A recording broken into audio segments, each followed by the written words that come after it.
Story number 1. Hey, my name is N. I just found out about my pregnancy Saturday, and although I was excited, my fiance was not. I knew he didn't want any more kids, but he didn't want me taking my birth control either, and he stopped using condoms. This is my first pregnancy and I want to keep my baby, and he wants me to get rid of it. Either way we will be splitting up, because if I get rid of it I'm getting rid of him. And if I keep it I know he is going to leave. I live in Alabama, but I'm originally from Arkansas, so that's where all my family is. I am here alone, so I'll be raising my baby alone. I don't want to do that, but I'm a strong person and I know my baby will be just fine with or without him.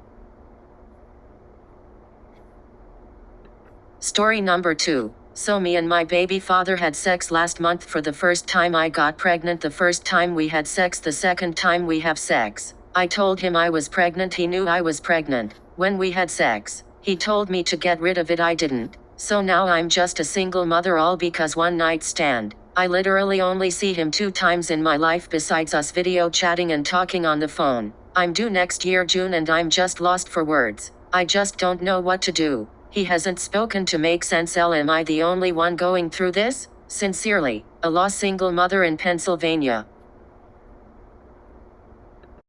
Story number 3. Okay, I recently had a full panel STD test. Everything came back negative, except for HSV1, cold sores. I contracted the virus from my son's father. I haven't had any active outbreaks, oral or genital. Yesterday, my youngest sister, whom is 4 weeks pregnant, found out that she had HSV1 and 2. I came to her gyno appointment to support her. I had my 9-month-old son with me. She was so happy to see him, so when she seen him, she picked him up and kissed him. It happened so fast I couldn't tell exactly where she kissed the baby. She had a mask on when she came, but she took it off shortly after she came in the building for her appointment. I washed his face off with an antibacterial baby wipe when I found out she has herpes. I couldn't see any sores on her lip. I'm assuming that we're both asymptomatic carriers of HSV1. What is the likelihood that she could have affected my son? I've been kissing my son this entire time and I didn't have any sores. My son never showed any signs of an outbreak. I asked the on-call nurse if I should get him tested as well, and she told me to wait and see if he has any outbreaks. She also said that there's no need to put the baby in any extra traumatizing pain. Just wait until I see a cold sore.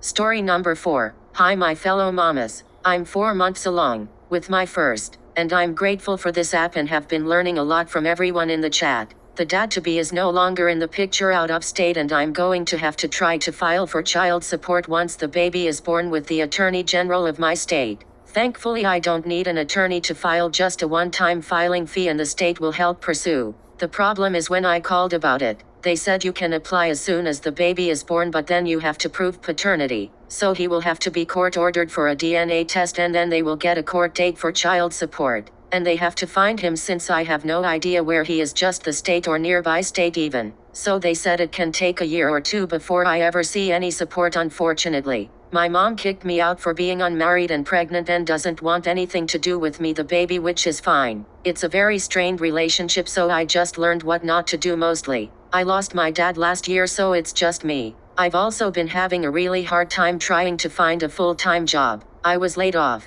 and been working part-time side jobs, and I'm trying my hardest to apply to anything and everything on LinkedIn and reaching out to several recruiters. So far no luck. I'm really hoping to find something remote so I can take care of the baby and work full-time, since looking into daycare is very expensive for an infant, and I'm still trying to find a stable place to live. I'm going place to place until I have enough saved up for a deposit apartment. So if you're still with me here, thank you, LOL. I just need advice on what I should do or any help with the upcoming baby, and if there are any single mamas with similar situations, on how you managed, and any tips. Also, if anyone knows of certain companies hiring and where I could possibly apply. I know this app is one beautiful place for women to support other women, and I would be very appreciative of anyone's help and advice. Also, what are the absolute necessary items I need to get, and what can wait? Don't waste my money on kind of things. I want to make sure this baby is taken care of and can do everything in my power to provide, so any advice on things to avoid and things that I absolutely should get, please let me know too. Thank you all so much for reading all of this. Hopefully I can make some new beautiful friends below. Story number 5. I need your advice. I met this guy here in blank. He is caring, loving and nice. We have been dating for 4 months, and recently find out I am pregnant by him, and he rejected and abandoned me with the pregnancy, and blocked me from reaching him, just because he asked me to AB the pregnancy and I said no. I asked him why. He said he is not ready to be a father yet. I was confused. Some weeks later I met a new guy and I told him about my pregnancy, that I'm 2 months gone already. He accepted my pregnancy on one condition, that I have to marry him and relocate back to my state with him. My problem is that I don't like or love this guy, and I don't want to marry him because I don't love him. He has a lot of responsibility, with a baby on the way. I don't know how we are going to cope. I don't want him to suffer with my problem. I have a mistake already that will last me a lifetime. I don't want to make another one because of my pregnancy. What should I do? I'm confused. Thanks.